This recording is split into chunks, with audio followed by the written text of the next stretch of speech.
سبحان اللہ والحمد للہ ولا الہ الا اللہ واللہ اکبر ولا حول ولا قوة الا باللہ العلی العظیم.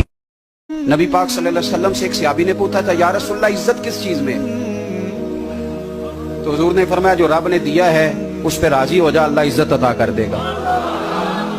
یا رسول اللہ ذلت کیا ہے؟ فرمایا زندگی میں لالچ نہ کرنا، ذلیل ہو جائے گا. اس کی شان یہ ہے کہ جب وہ کسی چیز کا ارادہ کرتا ہے تو اس سے فرما دیتا ہے کہ ہو جا، تو وہ ہو جاتی ہے. وہ ذات پاک ہے جس کے ہاتھ میں ہر چیز کی حکومت ہے اور اسی کی طرف تم کو لوٹ کر جانا ہے.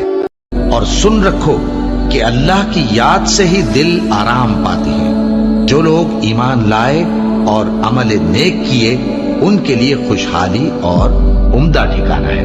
اور اگر شیطان کی طرف سے تمہارے دل میں کسی طرح کا وسوسہ پیدا ہو تو اللہ سے پناہ مانگو، بے شک وہ سننے والا ہے، سب کچھ جاننے والا ہے. سو تم مجھے یاد کیا کرو، میں تمہیں یاد کیا کروں گا، اور میرا احسان مانتے رہنا اور میری ناشکری نہ کرنا. اے ایمان والو، صبر اور نماز سے مدد لیا کرو، بے شک اللہ صبر کرنے والوں کے ساتھ ہے. اللہ سے ڈرو اور لا حول ولا قوت الا باللہ کثرت کے ساتھ پڑھو. یہ ایسا وظیفہ ہے، ایک حدیث پاک میں آتا ہے کہ یہ 99 بیماریوں کا علاج